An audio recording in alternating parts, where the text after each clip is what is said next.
Hello friends, मेरा नाम राकेश वर्मा और मेरे यूट्यूब चैनल पे आपका स्वागत है। दोस्तों, आज के वीडियो में जानेंगे भौतिक एवं रसायन विज्ञान से जुड़े लगभग 50 लघु उत्तरीय प्रश्न और इस वीडियो का यह भाग 3 रहेगा। तो चलिए शुरू करते हैं। तो क्वेश्चन है, डॉक्टरी थर्मामीटर के बल्ब के समीप पतली बनावट बनती है। जो बल्ब होता है उसके समीप पतली बनावट रहती है, क्यों? तो शरीर के ताप से बल्ब के बारे में पारे का प्रसार होता है, बल्ब के पारे का प्रसार होता है और यह संकीर्ण बनावट को पार करता है और ऊपर तब तक रुका रहता है जब तक थर्मामीटर को झटका नहीं आता। यदि संकीर्ण बनावट ना रहती तो पारा जल्दी से बल्ब में उतर आता है। अगला क्वेश्चन है, भौरे गुनगुनाते हैं क्यों? तो क्यों गुनगुनाते हैं? तो जब भौरे उड़ते हैं तो उनके पंखों में बहुत तेज कंपन होता है और यह लगभग 400 हर्ट्ज होता है और इसी कंपन के कारण गुनगुनाहट की आवाज़ आती है। अगला क्वेश्चन है, कमरा बंद कर रहने पर भी बाहर की आवाज़ सुनाई पड़ती है, क्यों? क्योंकि हवा के माध्यम से ध्वनि बंद कमरे के भीतर भी पहुंच जाती है। अगला क्वेश्चन है, बादल वाली रात की अपेक्षा स्वच्छ रात में ओस अधिक पड़ती है, क्यों?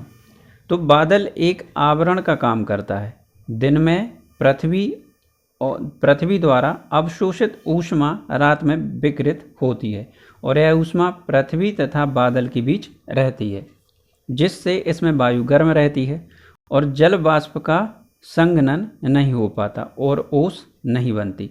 परंतु स्वच्छ रात्रि में विकिरित ऊष्मा ऊपर चली जाती है और वायुमंडल अपेक्षाकृत ठंडा रहता है। परिणाम स्वरूप जलवाष्प संघनित होकर ओस का रूप ले लेती है। अगला क्वेश्चन है, हाइड्रोजन भरा गुब्बारा एक ऊंचाई तक जाकर रुक जाता है, क्यों? तो ऊंचाई के साथ घनत्व कम होता है और गुब्बारा ऊपर तब तक उठता रहेगा जब तक कि हाइड्रोजन का घनत्व हवा के घनत्व से कम रहेगा। जिस ऊंचाई पर हवा और हाइड्रोजन का घनत्व बराबर हो जाएगा वहीं गुब्बारा या गुब्बारे का ऊपर उठना रुक जाएगा। अगला क्वेश्चन है, लाल वस्तु हरे प्रकाश में काली दिखती है, क्यों? तो लाल वस्तु द्वारा हरा प्रकाश पूरी तरह अवशोषित हो जाता है, जिससे लाल वस्तु काली दिखने लगती है। अगला क्वेश्चन है, उगता और अस्त होता सूर्य लाल होता है, क्यों? तो उगते और अस्त होते समय सूर्य क्षितिज के समीप होता है, अतः प्रकाश को वायुमंडल में अधिक चलना पड़ता है और लाल रंग के प्रकाश का तरंगदैर्घ्य सबसे अधिक होने के कारण इसकी किरणें बहुत कम बिखरती हैं और शेष रंग वायुमंडल में बिखर जाती, अतः लाल रंग ही हम तक पहुंच पाता है, इसलिए सूर्य लाल दिखता है। अगला क्वेश्चन है, पृथ्वी पर विद्युत बल्ब टूटने पर आवाज़ करता है जबकि चंद्रमा पर नहीं, क्यों? तो विद्युत बल्ब में आंशिक निर्वात होता है। जब यह टूटता है तो इसके चारों तरफ हवा तेजी से खाली स्थान को भरती है, जिससे आवाज़ उत्पन्न होती है और चंद्रमा पर वायुमंडल का अभाव है, जिसके कारण इसमें कोई आवाज़ नहीं होती। अगला क्वेश्चन है, बिजली गिरने वाली हो तो कार ड्राइवर कार की खिड़कियां बंद कर लेता है, क्यों? तो ऐसा करने से बिजली का समस्त आवेश कार के बाहरी सतह पर ही रहेगा, उसके भीतर बैठे लोग इससे सुरक्षित रहेंगे। अगला क्वेश्चन है, मोटर गाड़ी को स्टार्ट करते हैं तो उसकी हेडलाइट मंद पड़ जाती है, क्यों?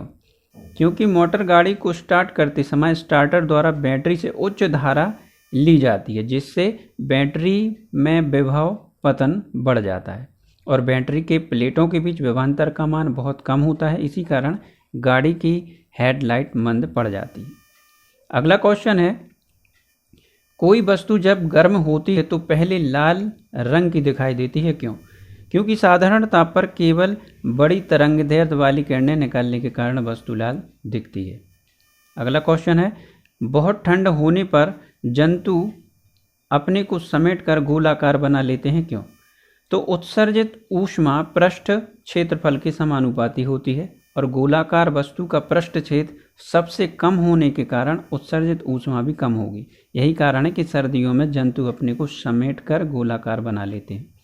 अगला क्वेश्चन है, रेगिस्तान दिन में बहुत गर्म तथा रात में बहुत ठंडे होते हैं, क्यों? तो रेत है वह ऊष्मा का अच्छा अवशोषक होने के कारण सूर्य की ऊष्मा को अवशोषित कर रेगिस्तान को गर्म बना देता है और अच्छा अवशोषक, अच्छा उत्सर्जक भी होता है। अतः रात में रेत की संपूर्ण ऊष्मा उत्सर्जित हो जाती है, जिससे रेगिस्तान ठंडा हो जाता है। अगला क्वेश्चन है, एक्स किरणें मांस में से आर पार निकल जाती परंतु हड्डी में से नहीं, क्यों? तो डॉक्टरों द्वारा प्रयुक्त एक्स किरणें लगभग 65,000 वोल्ट से उत्पन्न होती हैं। इनकी भेदन क्षमता जो वोल्टेज पर निर्भर करती है, मांस को भेदने के लिए पर्याप्त होती है किंतु हड्डी को भेदने के लिए पर्याप्त नहीं होती। अगला क्वेश्चन है, पेट का एक्सरे परीक्षण करने से पूर्व बेरियम मील पिलाया जाता है, क्यों? तो बेरियम एक्स किरणों का अच्छा अवशोषक है। पेट का एक्सरे फोटोग्राफ लेने के समय एक्स किरणें मांस को भेदने हेतु सीधे पार निकल जाती हैं, जिससे यह फोटोग्राफ में स्पष्ट नहीं दिखाई देता। एक्स किरणों को अच्छा अवशोषक होने के कारण बेरियम पेट को अन्य भागों की तुलना में स्पष्ट दिखाने में महत्वपूर्ण भूमिका निभाता है। इसीलिए किसी रोगी का एक्सरे परीक्षण करने के पूर्व उसे बेरियम मील पिलाया जाता है। अगला क्वेश्चन है, जार से ढकने पर जलती हुई मोमबत्ती बुझ जाती है, क्यों? क्योंकि वायुमंडल में उपस्थित ऑक्सीजन न मिलने से दहन क्रिया रुक जाती है, इसलिए मोमबत्ती बुझ जाती है। अगला क्वेश्चन है, विद्युत बल्ब में आंशिक निर्वात रखा जाता है, क्यों? क्योंकि हवा की उपस्थिति में फिलामेंट का ऑक्सीकरण होता है, अतः फिलामेंट नष्ट हो जाता है। दूसरे, हवा की उपस्थिति में वाहन धाराएं प्रवाहित होने लगती हैं, जिसके कारण ताप हानि होती है। अगला क्वेश्चन है, जुगनू प्रकाश देता है, क्यों? तो जुगनू में एक ग्रंथि होती है जिससे फास्फोरस जैसा पदार्थ रुक रुक कर स्रावित होता है, जिसे लूसीफेरिन कहा जाता है और हवा के संपर्क में आने से जलता हुआ प्रतीत होता है। अगला क्वेश्चन है, फोटो खींचने का प्लेट काले कागज से ढका होता है, क्यों? फोटो खींचने का प्लेट सिल्वर हैलाइड का बना होता है जो प्रकाश के प्रति अति संवेदनशील होता है। इन प्लेटों को प्रकाश से बचाने के लिए काले कागज से ढक दिया जाता है, जिससे खराब नहीं होते। अगला क्वेश्चन है, मनुष्य के लिए कार्बन मोनोऑक्साइड जहरीला होता है जबकि पौधों के लिए नहीं, क्यों? कार्बन मोनोऑक्साइड हीमोग्लोबिन के साथ क्रिया करके एक स्थायी यौगिक बना लेता है, जिससे हीमोग्लोबिन ऑक्सीकरण को ऊतकों तक नहीं पहुंचा पाता, अतः मनुष्य के लिए नुकसानदायक होता है। पौधों में हीमोग्लोबिन नहीं होता, अतः कार्बन मोनोऑक्साइड पौधों के लिए नुकसानदायक नहीं होता। अगला क्वेश्चन है, आइसक्रीम जमाने वाले पात्र में बर्फ और लवण डाला जाता है, क्यों? क्योंकि लवण और बर्फ का मिश्रण बर्फ के गलनांक को घटाकर -20 डिग्री सेल्सियस कर देता है, इसलिए। अगला क्वेश्चन है, खान में मोमबत्ती जलाना खतरनाक है, क्यों? तो जो खान होती हैं उन खान में मार्श, मीथेन और ईथेन आदि गैसों के रिसाव की संभावना रहती है जो अत्यधिक ज्वलनशील होती है, अतः खान में जलती मोमबत्ती ले जाने से विस्फोट होने का डर रहता है। अगला क्वेश्चन है, रेडियो सेट सूर्यास्त के बाद साफ बजता है, क्यों? तो सूर्य की किरणों से वायुमंडलीय कणों का आयनीकरण हो जाता है, जिससे रेडियो तरंगें परावर्तित होकर रेडियो सेट तक पहुंचती हैं, अनियमित हो जाती हैं और सूर्यास्त के बाद आयनोस्फीयर स्थायी हो जाने के कारण रेडियो सेट साफ बजता है। अगला क्वेश्चन है, एसी मेंस को छूने से आदमी की मृत्यु हो जाती जबकि डीसी छूने से नहीं, क्यों? तो एसी मेंस को छूने से धारा शरीर से होकर पृथ्वी तक पहुंच जाती है और मेंस शरीर को आकर्षित करता है, जिससे परिपथ पूरा हो जाता है और शरीर जला देता है, जबकि डीसी शरीर को झटका देकर फेंक देता है। अगला क्वेश्चन है, हीरा चमकता है, क्यों? तो प्रकाश की किरणों का पूर्ण आंतरिक परावर्तन होने के कारण ही हीरा चमकदार दिखाई देता है। अगला क्वेश्चन है, छाया सूर्यास्त तथा सूर्योदय के समय बड़ी व दोपहर में छोटी होती है, क्यों? तो दोपहर को सूर्य की किरणें अपेक्षाकृत पृथ्वी पर सीधी पड़ती हैं, इसलिए छाया छोटी दिखाई देती है या छोटी होती है। अगला क्वेश्चन है, नाव में सवार यात्रियों को खड़ा होने से मना किया जाता है, क्यों? क्योंकि यात्रियों के खड़े होने से नाव का गुरुत्व केंद्र ऊपर उठ जाता है और नाव पलटने की संभावना हो जाती है। अगला क्वेश्चन है, तेज आंधी आने से पहले ही बैरोमीटर का पारा गिर जाता है, क्यों? तो वायुमंडलीय दबाव बहुत कम हो जाता है, जिससे वायु तेजी से कम दबाव की ओर बढ़ती है। अगला क्वेश्चन है, अधिक ऊंचाई पर नाक से खून बहने लगता है, क्यों? तो धरातल पर रक्त दाब और वायुमंडलीय दाब लगभग बराबर होता है ऊंचाई के साथ वायु दाब कम हो जाता है। अधिक ऊंचाई पर रक्त दाब तो वही रहता है, लेकिन वायु दबाव कम हो जाने के कारण खून बहने लगता है। अगला क्वेश्चन है, बरसात में अधिक पसीना चलता है क्यों? तो बरसात में वायुमंडल की आर्द्रता अधिक होती है। ताप अधिक होने के कारण शरीर से निकले पसीने का वाष्पीकरण नहीं हो पाता, अतः ऐसा लगता है कि पसीना अधिक चल रहा है। अगला क्वेश्चन है, पहाड़ों में दरार पड़ जाती हैं क्यों? तो पहाड़ों में बहुत से पत्थर होते हैं और उनका गर्मी के कारण प्रसार तथा रात में ठंडी के कारण संकुचन होता है, जिससे छोटी दरार पड़ जाती है। यदि इन दरारों में पानी की मात्रा आ जाती है तो रात में बर्फ बनकर फैलती है और दरार को चौड़ी बना देता है। अगला क्वेश्चन है, बर्फ पानी में तैरता है परंतु अल्कोहल में डूब जाता है क्यों? तो बर्फ का घनत्व पानी के घनत्व से, बर्फ का जो घनत्व है पानी के घनत्व से कम होता है तथा अल्कोहल के घनत्व से ज़्यादा होता है। यही कारण है कि बर्फ अल्कोहल में डूब जाता है। अगला क्वेश्चन है, क्षितिज के पास सूर्य दीर्घ अंडाकार दिखता है क्यों? तो क्षितिज के पास सूर्य की किरणों का सघन माध्यम से गुजरना पड़ता है, जिसके कारण किरणों का अपवर्तन अधिक होता है। अगला क्वेश्चन है, उगता और अस्त होता सूर्य बड़ा दिखता है क्यों? क्योंकि दोनों परिस्थितियों में सूर्य क्षितिज के पास होता है, इसकी किरणों का सघन माध्यम से गुजरना पड़ता है, जिससे अपवर्तन अधिक होता है और अपवर्तन अधिक होने से सूर्य नज़दीक अतः बड़ा दिखता है। अगला क्वेश्चन है, बादलों वाली रात स्वच्छ रातों की अपेक्षा गर्म होती हैं क्यों? तो बादल की उपस्थिति में पृथ्वी द्वारा परावर्तित विकिरण ऊष्मा ऊपर न जाकर बादल व पृथ्वी के बीच ही रहती है, फलतः रात को गर्मी बढ़ जाती है। अगला क्वेश्चन है, चंद्र तल दिन में बहुत गर्म तथा रात में बहुत ठंडा हो जाता है क्यों? तो चंद्र तल पथरीला और बलुई संरचना वाला है और सूर्य की गर्मी को अवशोषित करके गर्म हो जाता है। वायु और जल न होने के कारण इसका ताप बढ़ जाता है और रात में चंद्र तल ऊष्मा का विकिरण कर देता है, जिससे ताप बहुत गिर जाता है। अगला क्वेश्चन है, धूमकेतु सूर्य से ज्यों-ज्यों दूर हटता जाता है उसकी पूंछ छोटी होती जाती है क्यों? तो धूमकेतु में बर्फ का विशाल भंडार होता है। सूर्य के नज़दीक आने से बर्फ पिघलकर बाष्प बन जाती है और धूमकेतु में वेग होता है, अतः बाष्प पीछे धकेल दिया जाता है जो कि उसकी पूंछ होती है। और धूमकेतु सूर्य से जब दूर जाता है तो गर्मी कम हो जाती है और बाष्प संघनित हो जाती है, तो इसकी पूंछ छोटी होती प्रतीत होती है, हो जाती है। अगला क्वेश्चन है, पेट्रोल से लगी आग को बुझाने के लिए कार्बन डाइऑक्साइड प्रयोग की जाती है क्यों? पेट्रोल अत्यधिक ज्वलनशील होता है और पानी को बाष्प में बदलकर आयनीकृत कर देता है, जिससे ऑक्सीजन की मात्रा बढ़ जाती है और आग और तेज हो जाती है। कार्बन डाइऑक्साइड इस अदाहता गैस है और आवरण का काम करती है, जिससे वायुमंडलीय ऑक्सीजन नहीं मिल पाती, फलस्वरूप आग बुझ जाती है। सड़ा अंडा पानी में तैरता है क्यों? तो सड़े अंडों से जल वाष्प निकल जाने के कारण इसके भार में कमी आ जाती है, जबकि आयतन वही रहता है। इसके द्वारा हटाए गए जल का भार उसके भार से ज़्यादा होता है, इसलिए वह तैरता है। अगला क्वेश्चन है, तेज बुखार में मस्तक पर अल्कोहल और पानी के मिश्रण से भीगा कपड़ा रखते हैं क्यों? क्योंकि अल्कोहल जल्दी बाष्पीकृत हो जाता है और बाष्पीकरण क्रिया के लिए गर्मी मस्तक से ले लेता है, जिससे बीमार को शीतलता का अनुभव होता है।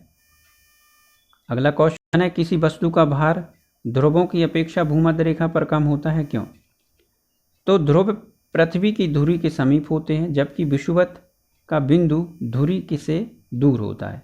अतः जब कोई वस्तु विषुवत रेखा पर होती है तो वह एक उप केंद्र बल इस पर काम करता है, जिसका मान ध्रुवों पर 0 होता है। इसी कारण ध्रुवों पर गुरुत्वीय खिंचाव सबसे ज़्यादा होता है तथा विषुवत रेखा पर सबसे कम। यही अभीष्ट कारण है। अगला क्वेश्चन है, बर्फ का टुकड़ा पेय को ठंडा बना देता है क्यों? क्योंकि बर्फ पिघलने के लिए गुप्त ऊष्मा पेय से लेता है, जिससे पेय ठंडा हो जाता है। अगला क्वेश्चन है, कोयला तथा कोक में क्या अंतर है? कोयला जमीन के अंदर गड़े पुराने पेड़ पौधों के अपघटन के फलस्वरूप बनता है, जबकि कोक को कोयले के प्रभाजी आशवन के फलस्वरूप बनाया जाता है। कोक जलने पर धुआं नहीं देता, जबकि कोयला धुएं के साथ जलता है। अगला क्वेश्चन है, क्लोरोफॉर्म को रंगीन बोतलों में क्यों रखा जाता है?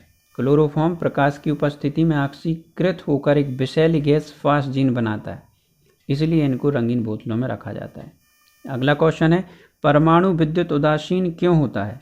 तो परमाणु में इलेक्ट्रॉनों तथा प्रोटॉनों की संख्या समान होती है। चूंकि प्रोटॉन पर इलेक्ट्रॉन के बराबर परंतु विपरीत प्रकाश का आवेश होता है, अतः समान संख्या में होने के कारण ही एक दूसरे के आवेश को निष्प्रभावी कर देते हैं, जिस कारण परमाणु विद्युत उदासीन है।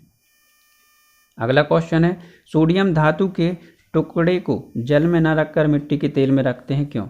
तो सोडियम धातु जल के साथ अत्यंत तेजी से क्रिया करता है तथा आग लग जाती है और इस प्रक्रिया में सोडियम हाइड्रोक्साइड बनता है तथा हाइड्रोजन गैस निकलती है। मिट्टी के तेल के साथ यह कोई क्रिया नहीं करता, जिसके कारण इसे मिट्टी तेल में रखा जाता है। अगला क्वेश्चन है जलती हुई मोमबत्ती को गिलास के ढक देने पर बुझ जाती है क्यों?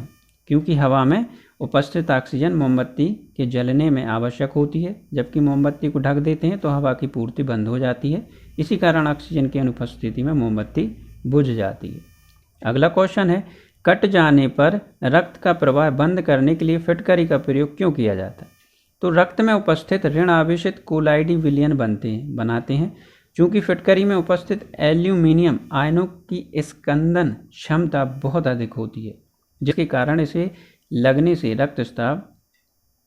रक्त स्कंदन हो जाता है तथा प्रवाह बंद हो जाता है। अगला क्वेश्चन है किशमिश जल में डूबने पर फूल जाती है, जबकि अंगूर चीनी की सांद्र विलयन में डालने पर पिचक जाता है क्यों? तो किशमिश को जब जल में डाला जाता है तो जल पराशरण द्वारा किशमिश में प्रवेश कर जाता है, जिसके कारण वह फूल जाती है, जबकि अंगूर को चीनी के सांद्र विलयन में डालने पर पराशरण दाब को दोनों ओर बराबर करने के लिए जल अंगूर से बाहर निकल जाता है, जिससे वह पिचका जाता है। अगला क्वेश्चन है एन सेल का मार्श गैस संकेतक क्या है? तो कोयले की खानों में विषैली मीथेन गैस निकलती है, जिसे मार्श गैस भी कहते हैं। खानों में यह गैस की उपस्थिति का पता एन सेल के मार्श गैस संकेतक से लगाया जाता है। इस संकेतक में एक विद्युत घंटी लगी होती है। मार्श गैस वायु से हल्की होती है, जिसके कारण यह सरांद्र पात्र से विस्तृत होकर पारे का तल ऊपर उठा देती तथा घंटी बजने लगती है, जिसकी उपस्थिति का पता लग जाता है। अगला क्वेश्चन है हाइड्रोजन सल्फाइड एक गैस है जबकि जल द्रव है क्यों? ऑक्सीजन सल्फर की अपेक्षा अधिक विद्युतकरणीय होता है, जिसके कारण जल में हाइड्रोजन व ऑक्सीजन के अणु हाइड्रोजन बंध द्वारा जुड़े रहते हैं, जबकि हाइड्रोजन सल्फाइड में अणु हाइड्रोजन बंध नहीं होते। फलस्वरूप साधारण ताप पर यह जल एक द्रव है जबकि हाइड्रोजन गैस है। अगला क्वेश्चन है ऑक्सीजन गैस है जबकि सल्फर ठोस है क्यों? तो ऑक्सीजन एक अणु में ऑक्सीजन के 2 परमाणु होते हैं, जबकि सल्फर में सल्फर के 8 अणु परस्पर जटिल रूप से बंधे रहते हैं। इसी कारण ऑक्सीजन गैस है जबकि सल्फर ठोस है। कठोर जल साबुन के साथ झाग क्यों नहीं देता? तो कठोर जल में मैग्नीशियम व कैल्शियम के क्लोराइड व सल्फेट उपस्थित रहते हैं, जो साबुन के साथ क्रिया करके जल में अघुलनशील यौगिक बनाते हैं। इसी कारण कठोर जल साबुन के साथ झाग नहीं देता। तो दोस्तों आज के वीडियो में बस इतना ही। आशा करता हूँ आपको मेरा वीडियो पसंद आया होगा। वीडियो पसंद आया तो वीडियो को लाइक करें, अपने दोस्तों के साथ शेयर भी करें और मेरे चैनल को सब्सक्राइब करना ना भूलें। Thank you.